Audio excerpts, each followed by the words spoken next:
이제 다 함께 일어서서 마음과 뜻과 정성을 다해서 하나님을 예배하겠습니다.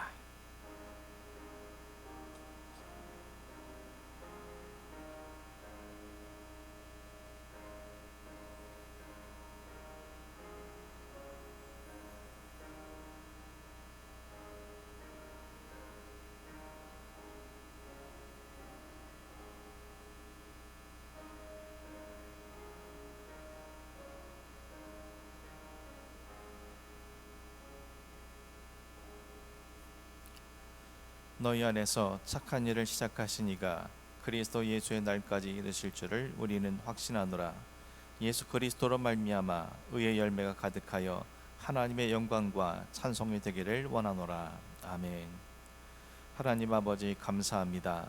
날마다 우리의 모든 삶에 당신의 선하신 일을 이루시게 하시다가 거룩한 주의 날 주님 전에 나와 예배하게 하시니 감사합니다. 오늘 우리 모두가 주님께 참된 영광과 찬송을 올려드리길 원하오니 우리의 삶에서 얻게 된 의의 열매들로 주님께 나아갈 수 있도록 인도하여 주옵소서. 또한 예배하는 동안 앞으로도 영원토록 우리를 위해 착한 일을 계획하시고 이루실 주님을 바라보며 주님께 더욱 풍성한 열매를 드리기를 결단하고 다짐하며 출발하는 귀한 시간 될 수 있도록 은총을 더하여 주옵소서. 예수 그리스도의 이름으로 기원합나이다. 아멘. 나는 전능하신 아버지 하나님 천지의 창조주를 믿습니다. 나는 그 유일하신 아들 우리 주 예수 그리스도를 믿습니다. 그는 성령으로 잉태되어 동정녀 마리아에게서 나시고 본디오 빌라도에게 고난을 받아 십자가에 못 박혀 죽으시고 장사된 지 사흘 만에 죽은 자 가운데서 다시 살아나셨으며 하늘에 오르시어 전능하신 아버지 하나님 우편에 앉아 계시다가 거기로부터 살아있는 자와 죽은 자를 심판하러 오십니다. 나는 성령을 믿으며 거룩한 공교회와 성도의 교제와 죄를 용서받는 것과 몸의 부활과 영생을 믿습니다. 아멘. 이 시간도 지난 한 주간의 삶을 돌아보면서 주님 앞에 참회 기도 드리겠습니다. 하나님 앞에 서 있는 우리들의 모습들을 돌아보게 하시고 성령의 조명하심 속에서 감추어진 모든 죄와 허물들이 드러나게 하시며 통회하고 자복하는 심령으로 모든 죄를 고백할 수 있도록 여전히 우리를 사랑하심으로 그 모든 죄를 용서하신 은혜 속에서 참된 예배자가 될 수 있도록 진실한 마음으로 기도하겠습니다.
내 이름으로 일컫는 내 백성이 그들의 악한 길에서 떠나 스스로 낮추고 기도하여 내 얼굴을 찾으면 내가 하늘에서 듣고 그들의 죄를 사하고 그들의 땅을 고칠지라.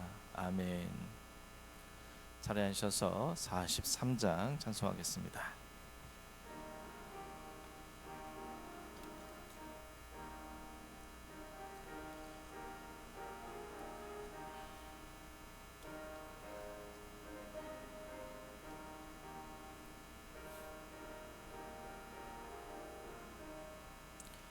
즐겁게 안식할 날 반갑고 좋은 날 내 마음을 편케 하니 즐겁고 기쁜 날 이 날에 천하 만민 다 보좌 앞에서 참되신 삼위일체 다 찬송 부르네. 이날의 하늘에서 새 양식 내리네. 성회로 모이라고 종소리 울리네. 복음의 밝은 빛은 온 세상 비치며 또 영생물이 흘러 시원케 하시네. 이 주일 지킴으로 새 은혜 입어서 영원히 쉬는 곳에 다 올라갑시다.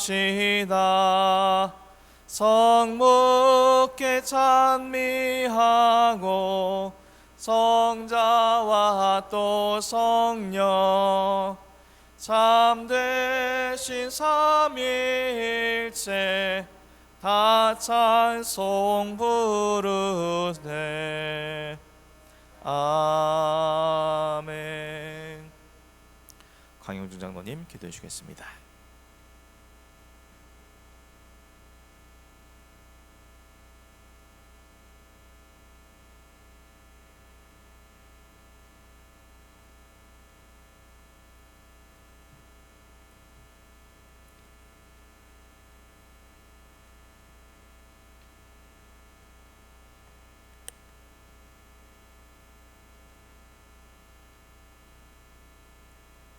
우리의 영원한 소망이 되시는 하나님 아버지, 온 마음 다해 감사와 영광을 올려드립니다.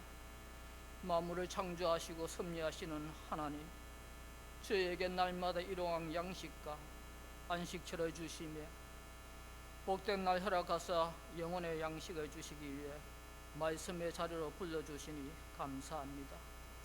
비록 부족하지만 주님이 기이 쓰시면 선한 일에 예비되는 존재가 될 수 있음을 믿기에 이 부족한 죄인도 주의 제단에 섰습니다. 어떤 상황에서든지 나 자신을 깨끗게 하여 주의 일에 쓰임 받는데 부족함 없는 주의 신실한 종이 되게 하여 주옵소서. 썩어질 양식이 아니라 생명의 양식을 위해 살아신 주님, 천국의 소망을 두고 주님을 위해 일해야 할 저희들이 오나 오히려 세속의 분주함으로 주님의 일을 교회의 어두운 곳을 살피지 못하였습니다.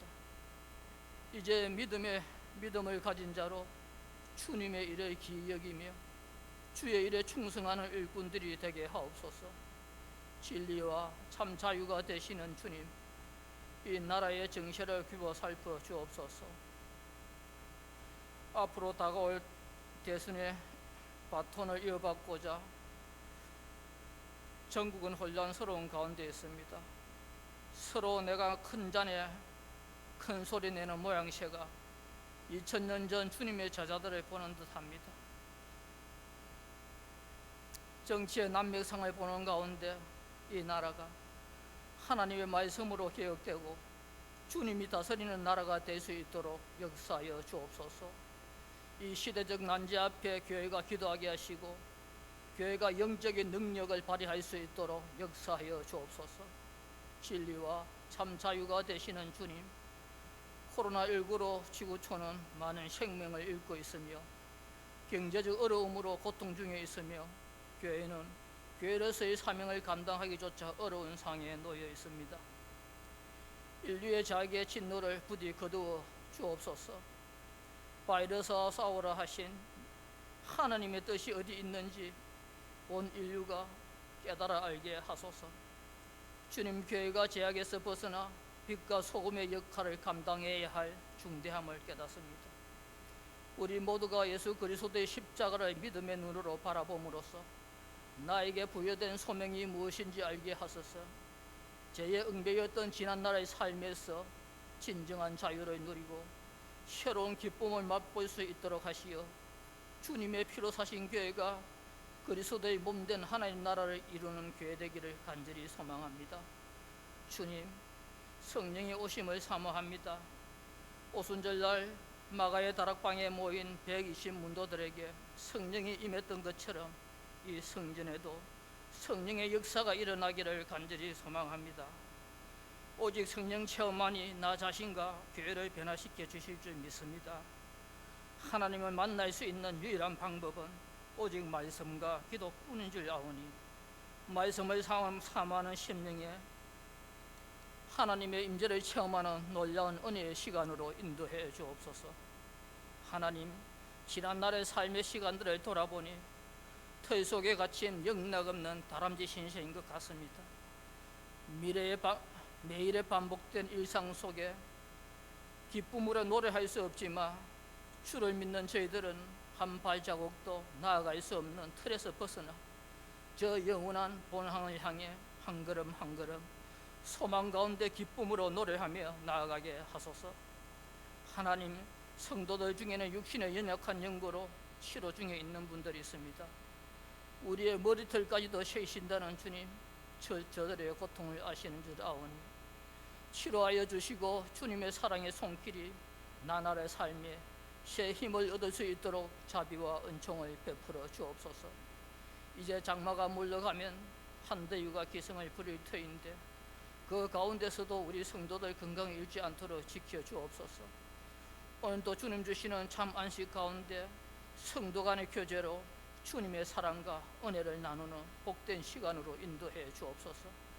말씀을 사모하는 심령들에게 영혼의 양식을 공급해 주시는 주의 사자 목사님, 강건케 하시며 성령의 권능이 함께 하심으로 능력의 말씀을 선포케 하시어 말씀을 받는 저희들의 가슴이 뜨거워지는 은혜의 시간으로 인도해 주옵소서. 영과 진리로 드려지는 예배로 성삼위 하나님께 영광 올려드리는 거룩한 예배 되게 하여 주실 줄 믿사옵고 감사하며 예수 그리스도의 이름으로 기도합니다. 아멘.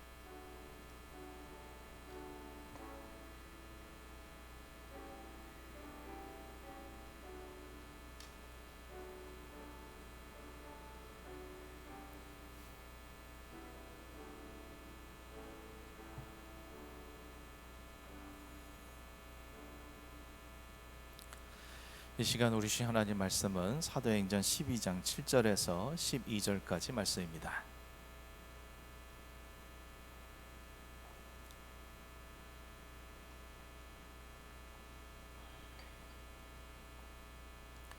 사도행전 12장 7절에서 12절까지 말씀 보겠습니다. 한 절씩 교도하겠습니다. 호련히 주의 사자가 나타나매 옥중에 광채가 빛나며 또 베드로의 옆구리를 쳐 깨워 이르되 급히 일어나라 하니 쇠사슬이 그 손에서 벗어지더라.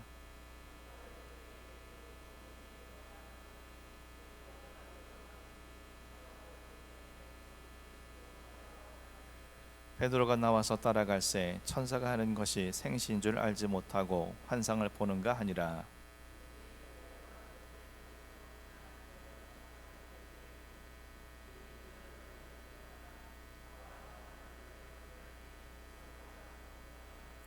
예, 베드로가 정신이 들어 이르되 내가 이제야 참으로 주께서 그의 천사를 보내어 나를 헤롯의 손과 유대 백성의 모든 기대에서 벗어나게 하신 줄 알겠노라 하여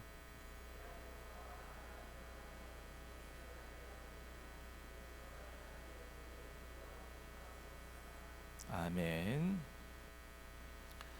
오늘도 하나님을 예배하시는 모든 분들에게 주님의 은혜가 함께 하시기를 주님의 이름으로 축원합니다. 처형되기 전날 밤 감옥에 갇혀 있던 베드로는 쇠사슬에 묶인 채 누워서 평안하게 깊이 잠이 들었습니다. 그리고 베드로가 갇혀 있는 그 감옥에 호련히 주의 사자가 나타났고 그 어두운 감옥 속에 주님께서 빛으로 임하셔서 그곳을 당신의 광채로 채워주셨습니다. 주의 사자는 깊은 잠에 빠진 베드로의 옆구리를 쳐서 깨우며 즉시 일어나라고 말했고 그때 베드로를 묶고 있던 죽음의 쇠사슬을 주께서 벗어나게 하셨습니다. 주의 사자는 깨어난 베드로에게 띠를 띠고 신을 신고 겉옷을 입으라고 명령했습니다. 한마디로 감옥에서 나갈 채비를 갖추라는 의미였습니다. 하지만 주의 사자가 굳이 베드로에게 이와 같이 세밀하게 말한 것은 주님께서 죽음에서 벗어나게 하심으로 새롭게 부여하실 그의 생명과 삶 그리고 사명을 위해서 영적 준비를 하라는 명령이었습니다. 곧 이 땅에서 너의 사명은 아직 끝나지 않았으므로 주님께서 아직도 너를 통해 이 땅에서 이루실 일들을 위해 새로운 결의와 굳은 각오를 준비하라는 의미로 그에게 띠를 띠라고 명령한 것이고, 또한 이제 주님께서 그를 보내실 사명의 목적지를 향해 나아가기 위해 믿음과 순종의 준비를 철저히 하라는 의미로 그에게 신을 신으라고 명령한 것이며, 그가 주님의 종으로서 사도로서 또 앞으로 주신 사명을 감당할 사명자로서의 온전한 정체성과 그에 따른 신앙을 갖도록 하기 위하여 그에게 겉옷을 입으라고 명령한 것이었습니다. 주의 사자는 베드로에게 띠를 띠고 실을 신고 겉옷을 입게 한 이후에 자신을 따라오라고 말했습니다. 하지만 천사를 따라 나아가는 가운데서도 베드로는 자신에게 일어난 모든 일들이 생시인지 환상인지 구분하지 못했습니다. 자신이 이처럼 감옥에서 구출될 것이라고는 단 한 번도 생각해 본 적이 없기 때문이었습니다. 그런 그가 천사를 따라 첫 번째 그리고 두 번째 파수를 지나 굳게 닫혀있던 쇠문이 저절로 열려 밖으로 나가게 되고 자신을 이끌던 천사가 떠나가게 되자 베드로는 비로소 이 모든 일이 꿈이나 환상이 아니라 자신에게 실제로 일어난 사건이라는 것을 깨닫게 되었습니다. 진실로 주님께서 천사를 자신에게 보내셔서 헤롯의 손과 모든 유대인들의 기대에서 자신을 벗어나게 한 것이라는 사실을 깊이 깨닫게 된 것입니다. 깨닫게 된 이후에 베드로의 행적에 대해서 오늘 본문 12절 말씀이 이렇게 증언하고 있습니다. 깨닫고 마가라 하는 요한의 어머니 마리아의 집에 가니 여러 사람이 거기에 모여 기도하고 있더라. 주님께서 자신을 헤롯의 감옥에서 구출해 주셨다는 사실을 깨닫게 된 베드로는 곧바로 자신을 위해 한 곳에 모여 기도하고 있을 예루살렘 교회 성도들을 찾아갔습니다. 감옥에서 나온 베드로가 곧바로 그 장소로 향했다는 것은 그것이 예루살렘 교회 성도들이 늘 기도하며 모이던 장소였기 때문임을 알 수 있습니다. 오늘 본문은 예루살렘 교회 성도들이 함께 모여 기도하고 있는 장소를 마가라 하는 요한의 어머니 마리아의 집이라고 매우 구체적으로 밝혀주고 있습니다. 그런데 보통의 경우 누구의 집을 소개할 때에는 어느 한 사람의 이름을 붙여 이를테면 마가의 집 또는 마리아의 집이라고 소개하는 것이 일반적일 것입니다. 하지만 오늘 본문은 마가라 하는 요한의 어머니 마리아의 집이라는 이례적인 방법을 통해서 그 장소를 소개하고 있습니다. 성경에서 누군가의 집을 가리킬 때 자식과 어머니의 이름을 동시에 밝히며 소개하는 것은 오늘 본문이 유일한 것임을 알 수 있습니다. 그렇다면 이는 오늘 본문이 예루살렘 교회 성도들이 모여 기도하던 장소를 강조하기 위하여 이처럼 기록한 것이 아니라 그 집의 주인인 그 두 사람을 강조하기 위하여 이처럼 기록한 것임을 알 수 있습니다. 다시 말해 그 두 사람을 통해서 무언가 영적 의미를 전달하기 위하여 이렇게 기록한 것이었습니다. 오늘 우리는 예루살렘 교회 성도들이 함께 기도하던 장소를 소개할 때 마가라 하는 요한과 그의 어머니 마리아를 강조한 이유가 무엇인지, 그 안에는 어떤 영적 의미를 갖고 있는 것인지 함께 상고하고자 합니다. 먼저 우리는 마가라 하는 요한이라는 사람이 어떤 인물인지에 대해서 함께 살펴보려고 합니다. 본문에서 말하고 있는 마가라는 이름은 로마식 이름이고 요한이라는 이름은 히브리식 이름입니다.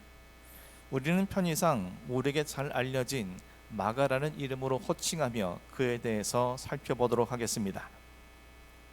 성경 속에 마가라는 인물이 처음 등장한 것은 오늘 본문인데, 그는 예루살렘에 거주하는 마리아의 아들이자 골로새서 4장 10절에 의하면 안디옥 교회의 목회자였던 바나바의 생질이었습니다. 여기서 생질에 해당하는 헬라 원어상의 뜻은 조카 또는 사촌 동생을 일컫는 호칭이었습니다. 사도행전 13장 5절에 의하면 바나바는 바울과의 제1차 선교여행 당시에 자신의 생질이었던 마가를 수종자로 동참시키려 했음을 알 수 있습니다.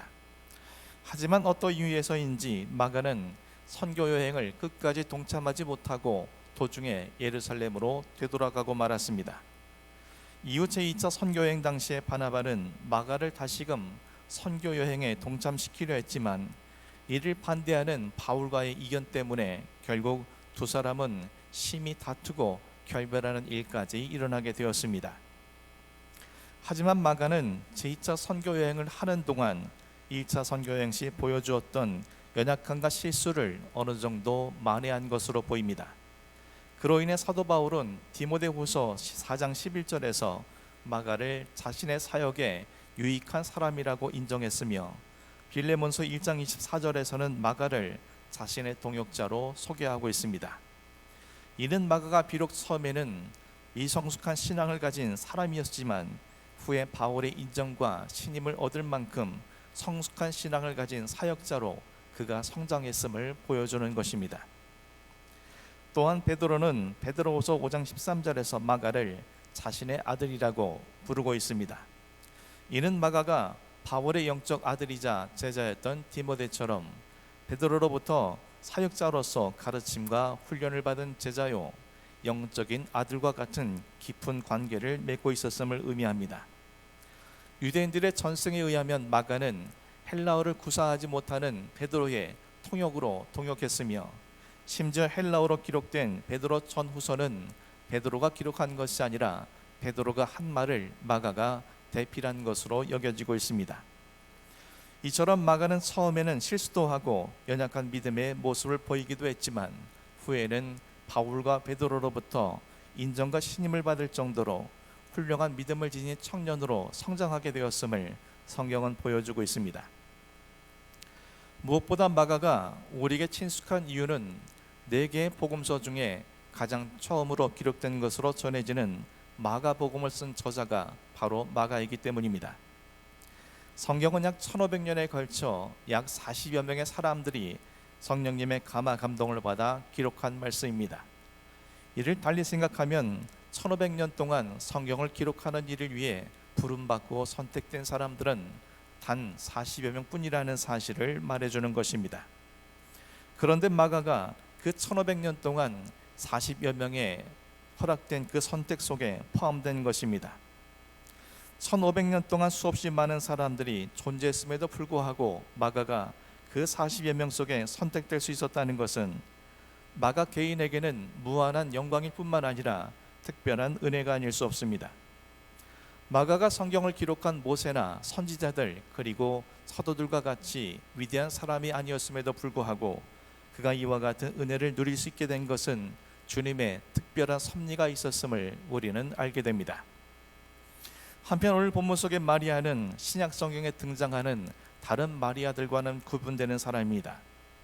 그런데 오늘 본문에서 그녀의 집을 당시의 관례대로 가장인 남편의 이름을 붙여 소개하지 않고 마리아의 집이라고 소개하고 있습니다. 이는 마리아가 남편과 사별했기 때문이므로 이해할 수 있습니다. 하지만 그녀는 많은 성도들이 함께 모여 예배하고 기도를 할 수 있을 정도로 넓은 장소를 갖춘 주택을 소유한 경제적으로 부유한 사람이었습니다. 성경 속에서는 성도들이 함께 모인 그녀의 집에 대해 일명 마가의 다락방이라고 부르기도 하는데 마리아는 자신의 집에서 성도들이 함께 모여 예배하고 기도하며 크고 작은 모임을 가질 수 있도록 그 장소를 제공해 온 것이었습니다.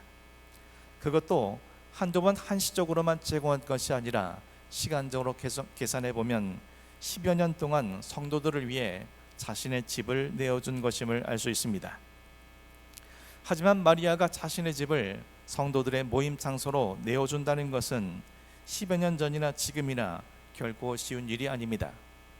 그때나 지금이나 여전히 유대교 지도자들은 예수를 따르는 성도와 교회를 다양한 방법으로 핍박과 박해를 가해오고 있으며 특히 지금은 분봉한 헤롯 아그리빠가 사도들을 잡아다가 처형할 정도로 교회와 성도들에게 극심한 해를 끼치고 있는 상황이었습니다.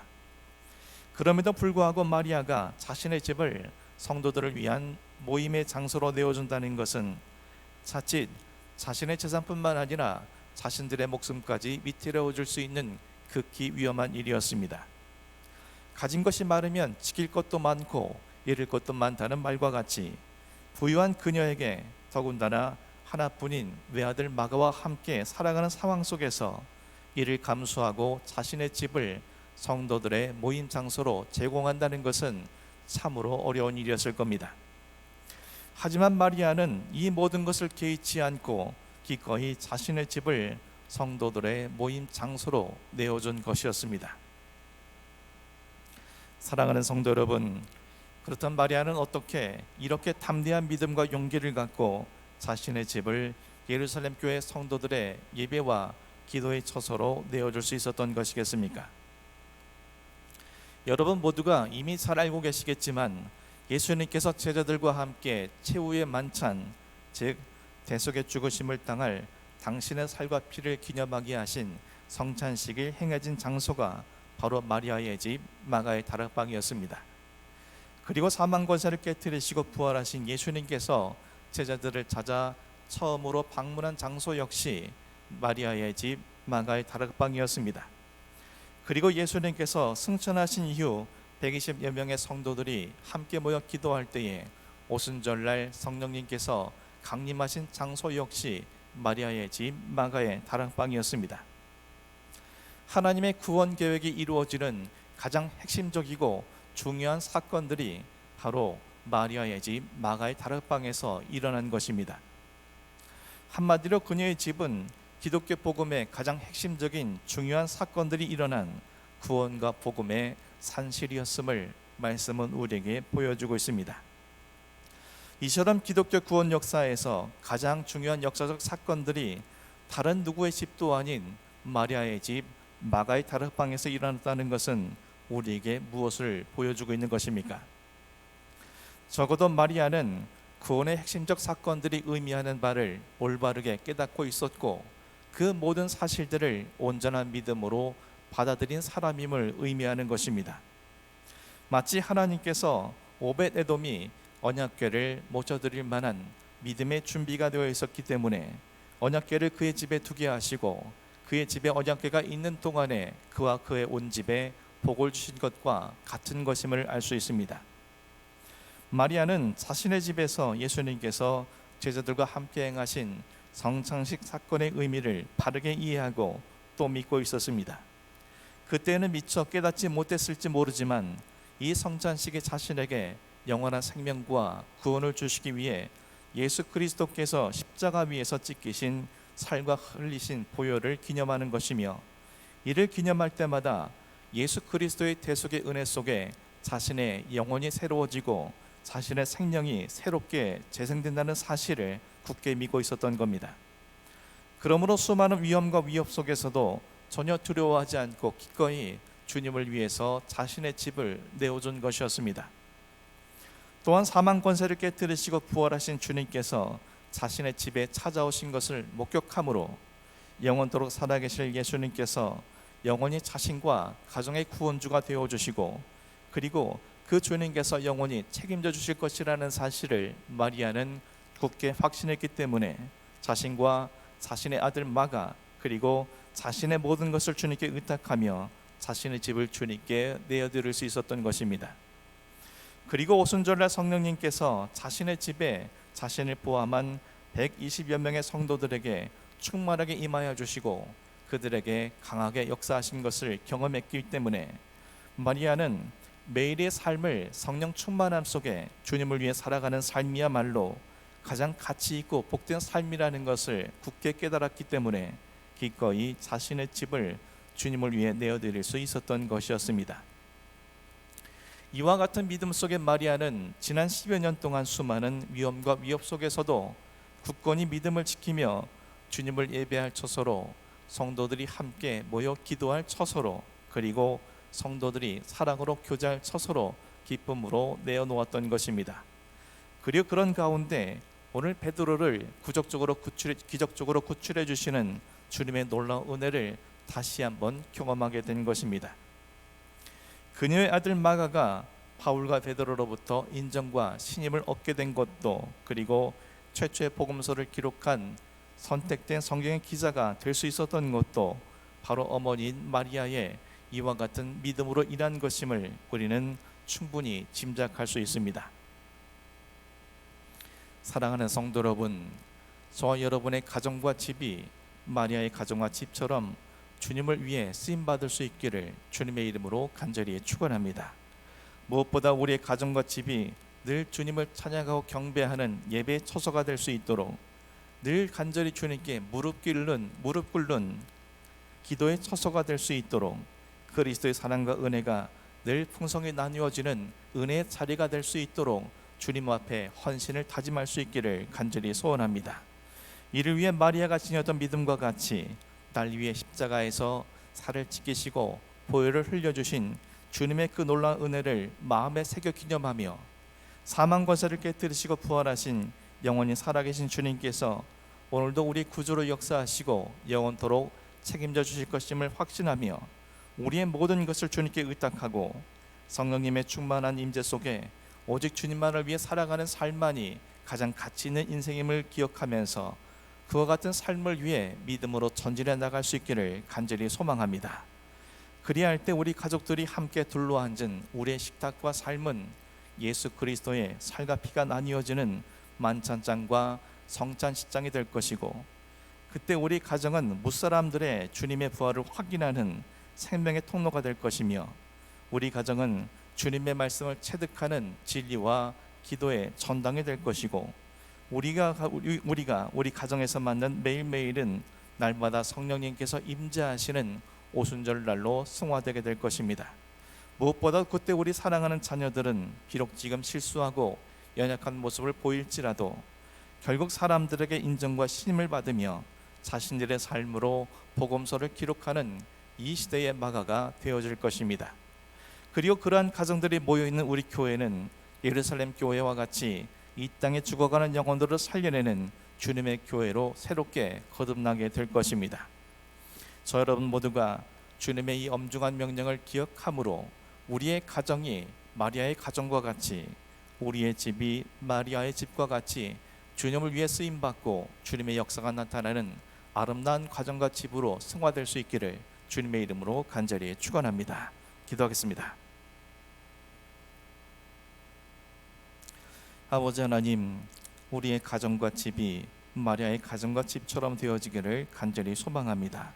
그녀와 같이 우리의 가정과 집을 주님께 기쁨으로 내어드리게 하시되 늘 우리의 가정에서 주님을 찬양하고 경배하는 예배의 자리가 되게 하시며 늘 주님 앞에 무릎 꿇어 기도하는 기도의 처소가 되게 하시고 늘 그리스도의 사랑과 은혜만이 나뉘어지는 은혜의 자리가 될 수 있도록 역사하여 주옵소서. 이를 위해 마리아처럼 주님의 살과 피를 늘 마음에 새겨 기념하게 하시고 부활하신 주님께서 나를 책임져 주실 것을 기억하며 모든 것을 의탁하게 하시며 성령님의 충만한 임재하심 속에서 날마다 주를 위해서만 살아가는 우리 모두가 될 수 있도록 역사하여 주옵소서. 그래서 우리 가정이 주님이 역사하시는 가정, 우리 살아가는 자녀들이 주님이 쓰시는 귀한 인물들로 성장할 수 있도록, 그래서 우리를 통해서 주님의 놀라운 생명 역사가 이 땅에 일어날 수 있도록 은혜를 더하여 주옵소서. 그런 가정들이 모여있는 우리 교회가 제2의 예루살렘 교회가 될 수 있도록 은혜를 더하여 주옵소서. 예수 그리스도의 이름으로 기도합니다. 아멘. 288장 찬송하겠습니다.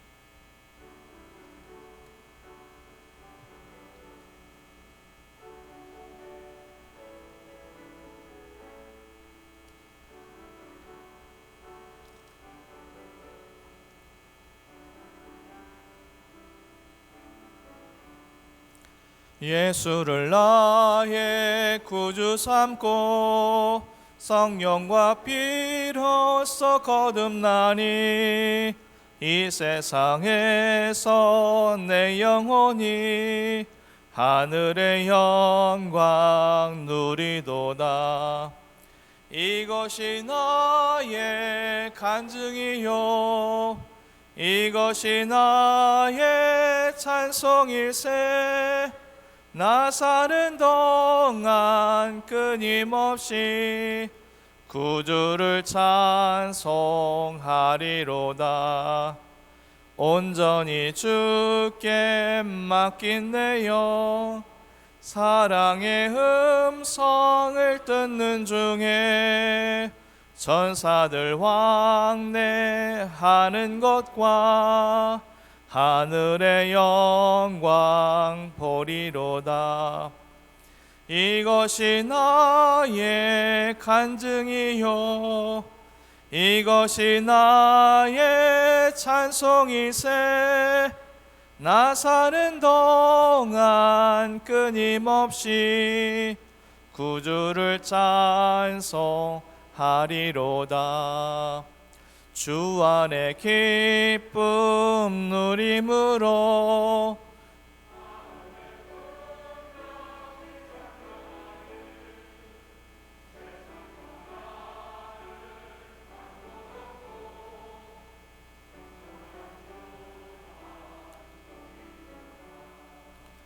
이것이 나의 간증이요, 이것이 나의 찬송이세. 나 사는 동안 끊임없이 구주를 찬송하리로다. 아멘.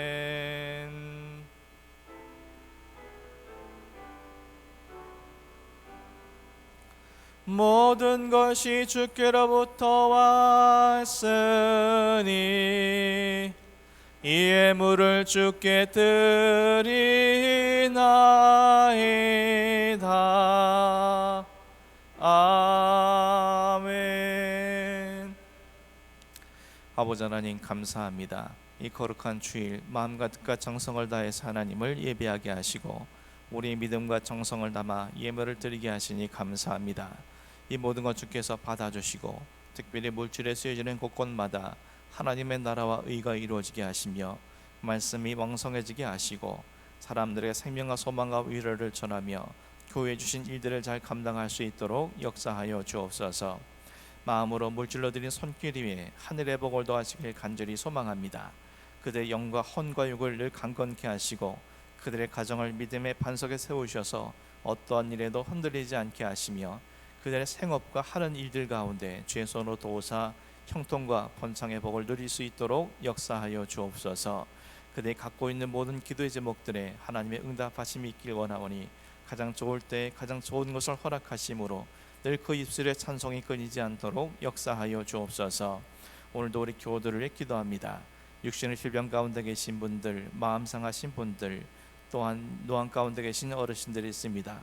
그 고통 가운데 주님은 찾게 하시고 그들을 창조하시고 조성하신 하나님의 능력의 손길로 그들을 치유하시되 그 가운데 그들이 하나님을 만나고 그래서 고통의 자리가 은혜와 소망의 자리로 승화되어지며 하나님의 치유하심 속에 주님 전에 나와 함께 예배할 수 있도록 은혜를 더하여 주옵소서.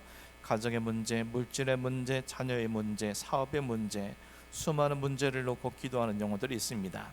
기도하는 가운데 하나님의 선하신 뜻을 보게 하시고 그로 말미암아 그들이 인내와 소망으로 모든 것을 이겨나갈 수 있도록 역사하여 주옵소서. 아버지 하나님, 가족들의 구원을 위해 눈물 흘리는 자들을 기억하여 주시며 장기 계속자들 속히 돌아올 수 있도록 그들의 심령을 변화시켜 주시고 출타한 영혼들 어느 곳에 있든지 간에 하나님의 은혜 아래 거할 수 있도록 역사하여 주옵소서. 가정에서 예배하는 모든 자들에게도 동일한 은혜 부어주시기 원하옵고 예수 그리스도의 이름으로 기도합니다. 아멘.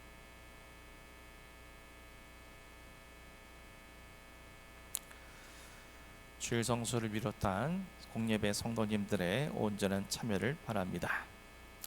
코로나 확진자가 급증하는 가운데 또다시 코로나 방역 2단계가 적용되게 되었습니다. 25일까지 2단계가 적용됨에 따라서 전체 좌석수의 30%에 해당하는 57명까지 대면 예배에 참석하실 수 있음을 기억하시기 바랍니다. 그리고 수도권에 매우 확진자가 많아지는 상황 속에서 혹여라도 수도권을 방문하신 분들이 계시다면 본인의 상태를 확인하신 이후에 예배에 참석해 주시기를 부탁드리겠습니다. 이제 모두 일어서서 축도로서 예배 마치도록 하겠습니다. 이제는 우리 주 예수 그리스도의 은혜와 하나님의 영원하신 사랑과 성령님의 감화감동 역사 교통하심이 마리아의 집과 가정과 같이 우리의 집과 가정을 주님께 내어드림으로 그것이 예배의 처소, 기도의 처소, 사랑과 은혜의 처소가 되기를 소망하는 우리 모든 열개 성도들 머리 위에 그대 가정과 성업과 교회 위에 이제부터 영원까지 함께 하시기를 간절히 축원합나이다. 아멘.